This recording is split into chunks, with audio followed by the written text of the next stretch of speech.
നമസ്കാരം സർ. നമുക്കറിയാം നിരന്തരം പാകിസ്ഥാൻ ഉന്നയിച്ചുകൊണ്ടിരിക്കുന്ന ഒരു കാര്യമുണ്ട്. ജമ്മു കശ്മീർ പാകിസ്ഥാന്റേതാണ് എന്നുള്ളത് നമ്മൾ എത്രയോ കാലങ്ങളായി നൂറ്റാണ്ടുകളായി കേട്ടുകൊണ്ടിരിക്കുന്ന ഒരു കാര്യമാണത്. UN-ലും സ്ഥിരമായി പാകിസ്ഥാൻ ഉന്നയിക്കുന്ന ഒരു കാര്യം കൂടിയാണത്. ഇന്നലെ കഴിഞ്ഞ ദിവസം UN-ൽ ഇന്ത്യ അതിനെ ശക്തമായി വിമർശിച്ചിരുന്നു. പാകിസ്ഥാനെതിരെ ശക്തമായ വിമർശനമാണ് ഇന്ത്യയുടെ ഭാഗത്തു നിന്ന് ഐക്യരാഷ്ട്ര സഭയിൽ ഉണ്ടായത്. ഇതിനെക്കുറിച്ചുള്ള താങ്കളുടെ ഒരു വിശകലനം എങ്ങനെയാണ്? ഇപ്പൊ പാക് ഒക്കുപ്പൈഡ് കാശ്മീരിന്റെ കാര്യത്തിൽ ഇന്ത്യ തീരുമാനം കടുപ്പിക്കുകയാണ്. കാരണം ഈ പാക് ഒക്കുപ്പൈഡ് കാശ്മീർ പാട്ടത്തിന് കൊടുക്കാന് ചൈനയ്ക്ക് പാട്ടത്തിന് കൊടുക്കാൻ വേണ്ടിയുള്ള ഒരു തീരുമാനം എന്നൊക്കെ പറഞ്ഞ തീരുമാനം വന്നിട്ടുണ്ട്. കാരണം ഞങ്ങളുടെ കയ്യിൽ ഇല്ലെങ്കിൽ തന്നെയും ഇന്ത്യക്ക് കിട്ടണ്ട, അല്ലെങ്കിൽ ചൈനയ്ക്ക്. അതിനകത്ത് ചൈന എത്രത്തോളം നിന്നു കൊടുക്കുമെന്ന് അറിയത്തില്ല. പക്ഷെ ചൈനയ്ക്ക് പാക് ഒക്കുപ്പൈഡ് കാശ്മീർ ഇന്ത്യയുടെ ഭാഗമാകുന്നതിനോട് താല്പര്യവുമില്ല. ഇപ്പോഴത്തെ ഒരു അവസരത്തിൽ ചൈന അങ്ങനെ ഇന്ത്യയുടെ താല്പര്യത്തിന് എതിരെ നിൽക്കുന്ന ഒരു പരസ്യ നിലപാടിലേക്കൊന്നും പോകത്തില്ല. ഏതായാലും കാശ്മീർ വിഷയം ഈ പറയുന്നത് പോലെ വളരെ കൃത്യമായിട്ട് ഈ UN-ൽ ഉന്നയിക്കുന്നതിന് വേണ്ടി ശ്രമിക്കുകയും കഴിഞ്ഞ പി ഹാരിസ് സ്ഥിരം സമിതി അംഗമുണ്ട് നമ്മുടെ. അദ്ദേഹം കഴിഞ്ഞ ദിവസം പറഞ്ഞു കാശ്മീർ വിഷയത്തിനകത്ത് ഇടപെടേണ്ട, കാശ്മീർ നമ്മുടെ ഭാഗമാണ്. POK എന്ന് പറയുന്നത് ഈ പറഞ്ഞതുപോലെ കാശ്മീരിന്റെ ഭാഗമായിട്ടുള്ള സ്ഥലം നിങ്ങൾ വളരെ കാലമായിട്ട് കയ്യേറി വെച്ചിരിക്കുകയാണ്. അതും നിയമപരമായിട്ട് തെറ്റാണ്. അപ്പം അതുപോലെ കാശ്മീരിലേക്ക് അതിർത്തി കടന്നുള്ള ഭീകരവാദത്തെ പ്രോത്സാഹിപ്പിക്കുകയും ചെയ്യുന്നു. അപ്പം അതിന് ശക്തമായിട്ടുള്ള എതിർപ്പ് പ്രകടിപ്പിച്ചുകൊണ്ട് യാതൊരു കാരണവശാലും ഇനി പാകിസ്ഥാന്റെ ഈ പറയുന്നത് പോലെ പാക് ഒക്കുപ്പൈഡ് കാശ്മീരിലും അല്ലെങ്കിൽ കാശ്മീരിലുമുള്ള ഈ തീവ്രവാദ പരിപാടി അല്ലെങ്കിൽ കടന്നുകയറ്റമൊന്നും അനുവദിക്കാൻ പറ്റത്തില്ല. ശക്തമായ താക്കീതാണ്. പാക് ഒക്കുപ്പൈഡ് കാശ്മീരിന്റെ പൂർണ്ണ നിയന്ത്രണം ഇന്ത്യക്ക് വേണം എന്നുള്ള രീതിയിലേക്ക് നമ്മൾ സംസാരിച്ചിട്ടുണ്ട്. അപ്പം ഇത് എപ്പോഴും നമ്മൾ സംസാരിച്ചുകൊണ്ടിരിക്കുന്ന ഒരു കാര്യം തന്നെയാണ്. ഈ പറയുന്ന പോലെ നമ്മുടെ ഗതികേടെന്ന് പറഞ്ഞാൽ ഇത് ആരിങ്ങനെ എത്തിച്ചതെന്നറിയാം. നമ്മുടെ പ്രധാനമന്ത്രിയായിട്ടുള്ള ഈ ബഹുമാന്യനായ നെഹ്റു ആണ് അന്ന് ഇത് ചെയ്തത്. അദ്ദേഹമാണ് ഇതിനുള്ള സാഹചര്യം ഉണ്ടാക്കിക്കൊടുത്തത്. അന്ന് ഈ പറയുന്നത് പോലെ കാശ്മീർ ഇവിടെ ലയിച്ച സമയത്ത് പാക് ഒക്കുപ്പൈഡ് കാശ്മീരിലേക്ക് കടന്നു കയറിയ പാകിസ്ഥാനെ അന്ന് നമുക്ക് കൈകാര്യം ചെയ്ത് വിടാമായിരുന്നു. അപ്പൊ അത് വേണ്ട, പാകിസ്ഥാൻ അവിടെ ഒരു ആക്സസ് അല്ലെങ്കിൽ ഇന്ത്യക്കെതിരെ നീങ്ങുന്നതിന് വേണ്ടി അതാണ് നമുക്ക് പരിശോധിക്കാൻ മനസ്സിലായി എന്നത്തേക്കുമായിട്ട് ഉണ്ടാക്കി കൊടുത്തത്. കാരണം ഈ വിഷയം കൊണ്ടുവന്ന് ഈ ഐക്യരാഷ്ട്രസഭയെ കൊണ്ട് കൊടുത്തു. ഐക്യരാഷ്ട്രസഭയെ കൊണ്ട് കൊടുത്തോണ്ടല്ലേ ഇപ്പം നമ്മുടെ സ്ഥലത്ത് വേറൊരുത്തം കയറി ഷെഡ് കെട്ടിയതുപോലെ ഷെഡ് കെട്ടിയതിന്റെ കാര്യം സംസാരിക്കാൻ ഐക്യരാഷ്ട്രസഭയിൽ പോണം. ഈ കാശ്മീരിന്റെ ഭാഗത്ത് കടന്നു കയറിയിരിക്കുക. അത് പോണം. നമ്മുടെ ഗതികേടാ, നമ്മുടെ ഭരണാധികാരികളുടെ ഗതികേട്. കാരണം ഇവർക്കൊക്കെ താല്പര്യം വേറെ ചിലതിനോടൊക്കെ ആയിരുന്നെന്ന് പലരും പറയുമ്പോൾ വിശ്വസിക്കേണ്ട ഒരു അവസ്ഥയുണ്ട് അതിനകത്ത്. അതുപോലെ നേപ്പാളിന്റെ വിഷയം അറിയാം. നേപ്പാള് ആ സമയത്ത് നമ്മുടെ കൂടെ നിന്നതാ. അപ്പൊ മതേതര ജനാധിപത്യ സംവിധാനമായിട്ടുള്ള നമ്മുടെ ഇന്ത്യയുടെ പ്രധാനമന്ത്രി അദ്ദേഹം പറഞ്ഞു അത് ഹിന്ദു രാഷ്ട്രം. അപ്പൊ ഇതിനകത്തോട്ട് ചേർത്ത ഈ മതേതരത്വത്തിന് എന്തെങ്കിലും കുഴപ്പം വരുമെന്ന് പുള്ളിക്ക് തോന്നിക്കാണും. ഈ പറയുന്ന ബലൂചിസ്ഥാൻ ഇപ്പം പാകിസ്ഥാനകത്തുനിന്ന് യുദ്ധം ചെയ്യുന്നല്ല, ആ ബലൂചിസ്ഥാൻ സ്വതന്ത്രമായതിനു ശേഷം ഇന്ത്യയുടെ കൂടെ നിന്നതാ. ആ ബലൂചിസ്ഥാൻ അന്ന് ഇന്ത്യയുടെ കൂടെ വരാൻ താല്പര്യം പ്രകടിപ്പിച്ചപ്പോൾ ഈ ബഹുമാന്യനായ പ്രധാനമന്ത്രി ചാച്ചാച്ചിയോ എന്നാ പുള്ളിയെ വിളിക്കുന്നത്, പുള്ളി പറഞ്ഞു അത് വേണ്ട, അതും പുള്ളി കണ്ണടച്ചു. അന്നാണ് ഈ പാകിസ്ഥാൻ കയറി അവിടെ ബലൂചിസ്ഥാനെ കീഴ്പ്പെടുത്തുന്ന ഒരു അവസ്ഥ ഉണ്ട്. അതായത് ശത്രു രാജ്യങ്ങൾക്ക് ചൈനയ്ക്കും പാകിസ്ഥാനും ഉൾപ്പെടെയുള്ളവർക്ക് എന്നും ഇന്ത്യക്കകത്ത് ആക്രമിക്കാൻ സാധ്യമാകുന്ന രീതിയിലേക്കുള്ള കാര്യങ്ങൾ ഉരുത്തിരിച്ച ഒരു പ്രധാനമന്ത്രി എന്ന് കാര്യങ്ങൾ വിശദമായിട്ട് പരിശോധിക്കുമ്പോൾ നമുക്ക് മനസ്സിലാകുന്ന ആളായിരുന്നു നെഹ്റു. ഈ 370-ാം വകുപ്പ് എടുത്തു കളഞ്ഞല്ലോ. കാശ്മീരിലെ പ്രത്യേക അധികാരമൊക്കെ എടുത്തു കളഞ്ഞ് കാശ്മീരിനെ സ്വതന്ത്രമാക്കി കാശ്മീരിൽ വേണ്ട രീതിയിലുള്ള സമാധാനം പണ്ടത്തേതിലുപരി ഏറ്റവും കൂടുതൽ എത്തിച്ച് അവിടെ ബിസിനസ് ചെയ്യാൻ ആൾക്കാരുണ്ടായി. അവിടെ ടൂറിസത്തിന് ഏറ്റവും കൂടുതൽ ആൾക്കാർ വന്നെത്തുന്ന ഒരു അവസ്ഥയുണ്ടായി. വീണ്ടും ചില കടന്നുകയറ്റങ്ങൾ 2024 ശേഷം വീണ്ടും ഇപ്പൊ ഒരു പ്രശ്നം ഉണ്ട്. കാരണം BJPക്ക് വേണ്ടി സംഭവിച്ചു, പ്രതിപക്ഷം വീണ്ടും തിളങ്ങി വരുന്നു, അപ്പൊ സാധ്യത ഉണ്ടാവും എന്നുള്ള രീതിയിലേക്കാണല്ലോ നമുക്ക് അതിനകത്തൊന്ന് കാണേണ്ടത്. അതിനു മുമ്പ് 10 കൊല്ലം വെടിവെക്കാൻ അതിർത്തിയിൽ ആളില്ലായിരുന്നു പാകിസ്ഥാനിൽ. നേരത്തെ എപ്പോഴും അങ്ങ് അതിർത്തിയിൽ പാകിസ്ഥാൻ വെടിവെച്ചു. 10 കൊല്ലത്തിനകത്ത് വെടിവെക്കാനുള്ള ഇപ്പോഴാണ് വീണ്ടും ഈ പ്രശ്നം തുടങ്ങിയത്. അപ്പൊ ഇതിനകത്തൊക്കെ ചില സാധ്യതകൾ അല്ലെങ്കിൽ ഇവർക്കിടെ കാര്യങ്ങൾ നടത്തുന്നതിന് ആളുണ്ടെന്നുള്ളതിന് തെളിവാണല്ലോ. ഒരു സാധാരണക്കാരന് പോലും നോക്കിയാൽ മനസ്സിലാവും. അപ്പൊ ഞാനീ പറഞ്ഞു വന്നത് POK ഇപ്പൊ പാകിസ്ഥാനിൽ വിഷയമാണ്. പാകിസ്ഥാനിലെ വിഷയത്തിനകത്ത് POK സ്വതന്ത്രമായിട്ട് നമ്മുടെ കൂടെ വരുന്നതിന് വേണ്ടി പാക് ഒക്കുപ്പൈഡ് കാശ്മീരിലെ ജനങ്ങൾ മൊത്തം നമ്മുടെ കൂടെ, ഇന്ത്യയുടെ കൂടെ പോയാൽ മതി. കാരണം പട്ടിണി കിടക്കാൻ ജീവിക്കാമല്ലോ. ഇന്ത്യക്കകത്തെ കാര്യങ്ങൾ അവർ കാണുന്നതല്ലേ. ഇവിടുത്തെ മുസ്ലിങ്ങളുടെ ഗതി അവർ കാണുന്നതല്ലേ. ലോകത്ത് ഏറ്റവും കൂടുതൽ സമാനത്ത് ജീവിക്കുന്ന മുസ്ലിങ്ങൾ ഇവിടെ ഉള്ളത്. മനസ്സിലാവുന്നുണ്ട്. അപ്പൊ അത് അവർ കാണുന്നില്ല. അവരിങ്ങോട്ട് വരാൻ വേണ്ടി താല്പര്യപ്പെടുത്തിയിരിക്കുകയാണ്.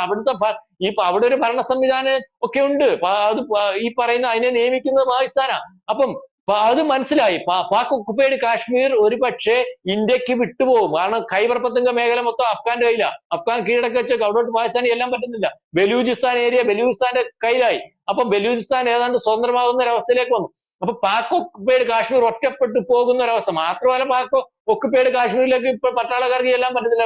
ബലൂജ് ആർമി അവരെ എന്തുകൊണ്ടേ അടിച്ചു വന്നുകൊണ്ടിരിക്കുക. അപ്പൊ ഇതിങ്ങോട്ട് വരുന്ന സമയത്താണ് ഇവർ പറഞ്ഞത് ഞങ്ങളുടെ കയ്യിൽ നിന്ന് ഇത് പോകും, ഉറപ്പാണ്, അല്ലെങ്കിൽ അല്ലെങ്കിൽ ഞങ്ങളുടെ കയ്യിൽ നിൽക്കത്തില്ല എന്ന് കാണുമ്പോഴാണ് ഉടനെ വേറെ ചൈനയും കൊണ്ട് വരുന്നത്. ചൈനയ്ക്ക് വാട്ടം കൊടുക്കാം 50 കൊല്ലത്തെ. കാരണം അവരുടെ കയ്യിൽ ഇരിക്കുന്ന പോലെ വാട്ടം കൊടുക്കാൻ നിൽക്കുന്നത്.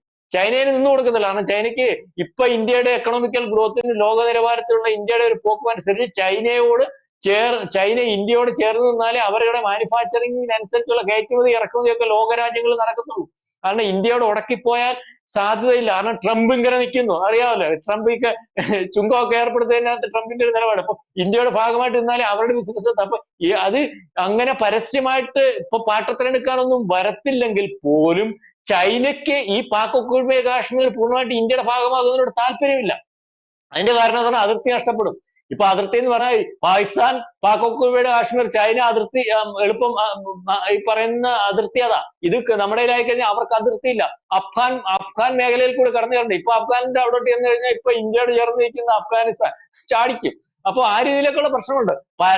പരസ്യമായിട്ട് ഒരു പക്ഷേ നിന്നു കൊടുക്കത്തില്ലെങ്കിലും രഹസ്യമായിട്ട് പാക് ഒക്കുപൈഡ് കാശ്മീർ ഇന്ത്യയുടെ ഭാഗമാകുന്നതിന് ചൈനയ്ക്ക് താല്പര്യമാണ്. ചൈനയ്ക്കൊന്നും ഇന്ത്യ ഒരു ശത്രുവായിട്ട് മിത്രമായിട്ടൊക്കെ വരാൻ ആഗ്രഹിക്കുന്നു, അഭിനയിക്കുന്നു എന്നൊക്കെ പറയുമ്പോൾ താല്പര്യത്തിന് വേണ്ടിയാ. ചൈന നമ്മളെ ശത്രുവായിട്ടാണ് കാണുന്നത്. ചൈനയ്ക്ക് എന്നും ത്രെട്ടായിട്ടുള്ള അല്ലെങ്കിൽ മത്സര ബുദ്ധിയോട് കൂടി നിൽക്കുന്ന അല്ലെങ്കിൽ അവരെക്കാട്ടി മുന്നിൽ വരാൻ സാധ്യതയുള്ള രാജ്യമാണ് ഇന്ത്യ എന്ന് മനസ്സിലാക്കും. അപ്പം ഇപ്പൊ ഇന്ത്യ മനസ്സിലാക്കിയിരിക്കുന്നത് ഇപ്പൊ പാകിസ്ഥാൻ ഛിന്നഭിന്നമായി നിൽക്കുന്ന ഒരവസ്ഥയുണ്ട്.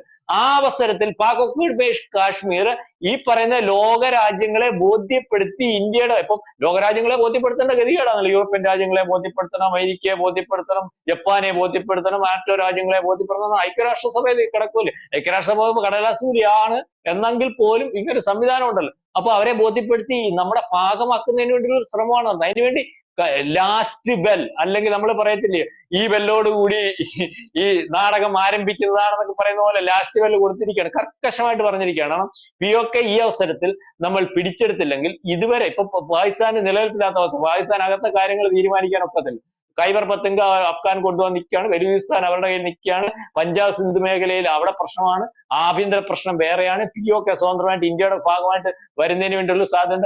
ഇപ്പം ഈ പറയുന്ന വരുന്ന ഒരവസ്ഥയിലേക്ക് ഇന്ത്യ നോക്കിയിരുന്നപ്പോൾ, ലോകം മൊത്തം ആ ഒരു സാധ്യതയിലേക്ക് നോക്കിയിരുന്നപ്പോൾ പാകിസ്ഥാന് മനസ്സിലായി ഞങ്ങളുടെ കയ്യിൽ നിന്ന് കാര്യങ്ങൾ കൈവിട്ടു പോകുന്നു. അപ്പൊ ചൈനയെ കൂട്ടുപിടിച്ചിട്ട് ഈ പറയുന്ന പാക് ഒക്കുപൈഡ് കാശ്മീർ നിങ്ങൾ അങ്ങ് പാട്ടത്തിനെടുത്തോ അല്ലെങ്കിൽ നിങ്ങളുടെ ഇൻവെസ്റ്റ്മെന്റ് അവിടെ നടത്തിക്കോ എന്നൊക്കെ പറയുന്നത്. ചൈനയ്ക്കറിയാം ഉള്ള ഇൻവെസ്റ്റ്മെന്റ് നടത്തിയതിന്റെ ഗുണം. ബലൂചിസ്ഥാൻ ഇപ്പൊ ഇൻവെസ്റ്റ്മെന്റ് നടത്തി ഏറെ കോടിക്കണക്കിന് രൂപ പറയുന്നത് പോലെ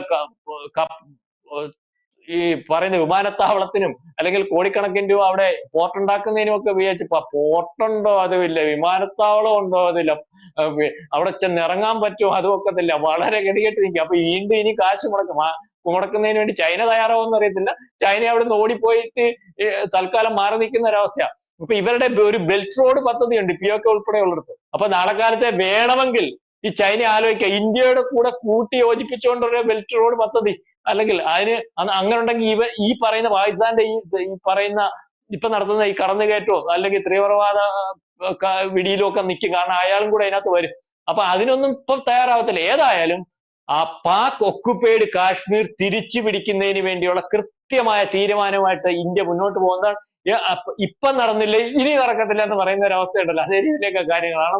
പാകിസ്ഥാൻ ഒരു പരുവത്തിലായിരിക്കും ഈ സമയത്ത് ഇത് വിടുതലുണ്ടാക്കി നമ്മുടെ കൂടെ കൂട്ടി ഈ പാകിസ്ഥാനും ചൈനയുമായിട്ടുള്ള ബോർഡറും കൂടെ അടച്ച് കാര്യങ്ങളൊക്കെ സേഫ് ആക്കി പോകുന്ന ഒരവസ്ഥയിലേക്ക് കാര്യങ്ങൾ നീങ്ങുന്നതിന് ആണ് കഴിഞ്ഞ ദിവസം ഐക്യരാഷ്ട്രസഭയിലൊക്കെ ഉൾപ്പെടെ ഇന്ത്യയുടെ നിലപാട് ശക്തമാക്കി പറഞ്ഞിരിക്കുന്നത്. കാരണം പാകിസ്ഥാൻ എന്താണ് ചെയ്യുന്നതെന്ന് വ്യക്തത വരുത്തി പോകുന്ന ഒരു അവസ്ഥയുണ്ട്. നമ്മൾ ഈ ഐക്യരാഷ്ട്രസഭയിൽ എത്ര പറയുമ്പോഴും ഇതിനകത്ത് ക്ലെയിം വെച്ച് പോകുന്നതിനകത്ത് നേരത്തെ ഒക്കെ അറിയാമല്ലോ. ഐക്യരാഷ്ട്രസഭ ഈ പറയുന്ന പോലെ അമേരിക്കയുടെ ഭാഗമാണ്. ഇത് വെച്ചിരിക്കുന്ന കുറെ രാജ്യങ്ങളെ നിയന്ത്രിക്കുന്നതിന് വേണ്ടി അവരുടെ താല്പര്യം സംരക്ഷിക്കുന്നതിന് വേണ്ടി ഇന്ത്യ അങ്ങനെ സ്വതന്ത്രമായിട്ട് അങ്ങ് രക്ഷപ്പെട്ടു പോകണ്ട, ബൈഡന്റെ കാര്യമല്ല, നേരത്തെ അമേരിക്കയുടെ ഒരു ഇത് കിടക്കട്ടെ, അതിനല്ലേ പാകിസ്ഥാൻ ഇടയ്ക്കിടയ്ക്ക് അമേരിക്ക സഹായിച്ചുകൊണ്ടിരിക്കുന്നു. ഇപ്പം ഈ പറയുന്ന ട്രംപിന്റെ കാര്യമല്ല നമ്മൾ പറഞ്ഞത്, നേരത്തെ ബൈഡൻ ഇരുന്നപ്പോൾ വീണ്ടും സഹായം തുടങ്ങിയായിരുന്നല്ലോ. അപ്പൊ അങ്ങനത്തെ ഒരു രീതിയൊക്കെ കൊണ്ടാണ് ഈ തീരുമാനം എടുത്തു കൊടുക്കാത്തത്. ഇപ്പം ട്രംപ് വന്നു, അല്ലെങ്കിൽ പാകിസ്ഥാന്റെ അവസ്ഥ ഇങ്ങനെയാണ്, ഇന്ത്യ കടുപ്പിക്കുന്നു, ഇന്ത്യക്ക് വേണേ പിടിച്ചെടുക്കാം, പിടിച്ചെടുക്കുന്നതിന് വേണ്ടി ലോകരാജ്യങ്ങൾ അനങ്ങാതിരിക്കുന്ന ഒരു അവസ്ഥയുണ്ടോ എന്ന് പരീക്ഷിച്ചിട്ട് ആ രീതിയിലേക്ക് കാര്യങ്ങൾ ഉരുത്തിരിക്കുന്നതിന് വേണ്ടിയുള്ള ഒരു ശ്രമമാണ്. ഏതായാലും പാക് ഒക്കുപ്പൈഡ് കാശ്മീർ ഇന്ത്യയുടെ ഭാഗമാകും എന്ന് തന്നെയാണ് ഇപ്പോഴത്തെ ഒരു രീതി വെച്ച് നമുക്ക് മനസ്സിലാവുന്നത്. അങ്ങനെ സംഭവിക്കട്ടെ എന്ന് നമുക്ക് ആശിക്കാം. കൂടുതൽ വാർത്തകളും വിശേഷങ്ങളും നിങ്ങളിലേക്ക് എത്താൻ ABC മലയാളം സബ്സ്ക്രൈബ് ചെയ്യുക, ബെൽ ബട്ടണും അമർത്തുക.